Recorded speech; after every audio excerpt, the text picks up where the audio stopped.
Most people think of iodine deficiency as a thing of the past, something that only affects people living in remote areas of the world. But here's the reality. Even if you're not technically deficient according to your blood work, being just a little too low in iodine can quietly wreck your thyroid, slow your metabolism, and make losing weight nearly impossible. And here's the kicker. A lot of people who are trying to be healthy are actually making the problem worse. If you've switched from using regular iodized salt to Himalayan pink salt or Celtic sea salt because you thought it was healthier, you've probably cut out one of your main sources of iodine.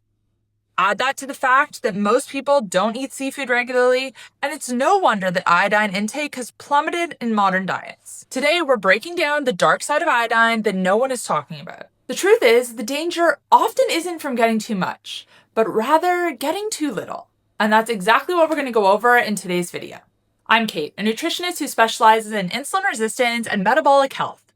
I've helped hundreds of clients with insulin resistance and metabolic syndrome, and also those with thyroid issues. And one of the most overlooked nutrients that has a huge effect on metabolism and hormones is iodine. Iodine is an essential mineral, which means we have to get it through diet. Our body can't make it internally. Its primary role is to support the thyroid. Your thyroid gland takes in iodine and uses it to make thyroid hormones, T3 and T4. Those hormones regulate your metabolism, your energy levels, how your body uses calories, how well you can burn fat, and even your brain function. When your iodine intake is low, your thyroid can't work properly. And here's the thing, you don't need to be severely deficient in order to feel the effects. Being even moderately low can impact your energy, your focus, your ability to lose weight, your mood, and even your fertility. So why is this such a widespread issue? Let's break it down. First off, seafood intake is a lot lower than it used to be. Most people aren't eating fish several times per week, and unless you're eating seaweed or shellfish, you're probably missing one of the richest natural sources of iodine. Second is salt, and how we're consuming it. For decades, table salt was fortified with iodine. It was one of the most effective public health strategies in history. But in the last 10 to 15 years, people have switched to natural salts, like pink Himalayan or Celtic sea salt. Now, these salts are better for you. They do have more trace minerals, but they contain little to no iodine. And since salt is where most people used to get it from, the switch has created a silent problem. The third reason that so many of us are low in it is plants.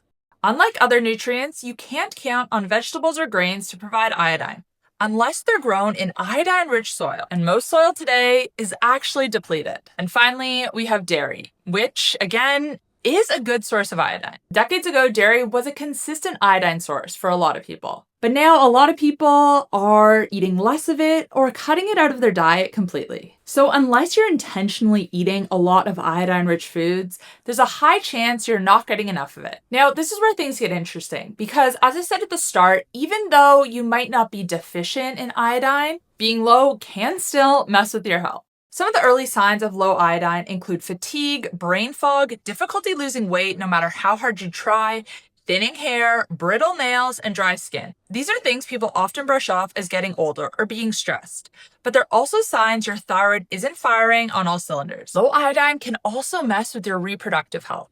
Women may experience PMS, irregular cycles, or difficulty conceiving because the thyroid and reproductive hormones are tightly connected. So while you may not feel sick in the classic sense, being low in iodine can slowly drag down your metabolism and your overall health. Now, I want to be fair and cover the other side as well, because there definitely are cases where too much iodine can be a bad thing. This usually happens in people with autoimmune thyroid conditions, like Hashimoto's or Graves'.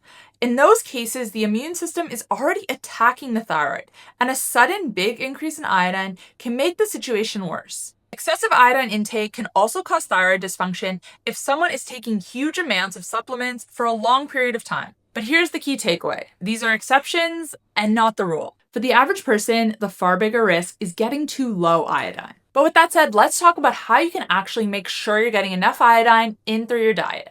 The richest source by far is seaweed. Kelp and nori pack a serious iodine punch. But keep in mind, iodine levels can vary a lot depending on the type and where it's grown. Seafood in general, as I've said throughout this video, is another excellent source.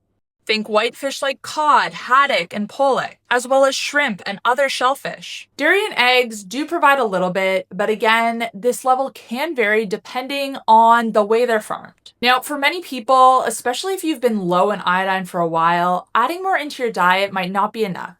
And in that case, supplementation can be necessary. Lugol solution, which is a liquid iodine drop, and potassium iodine capsules are two of the most common forms.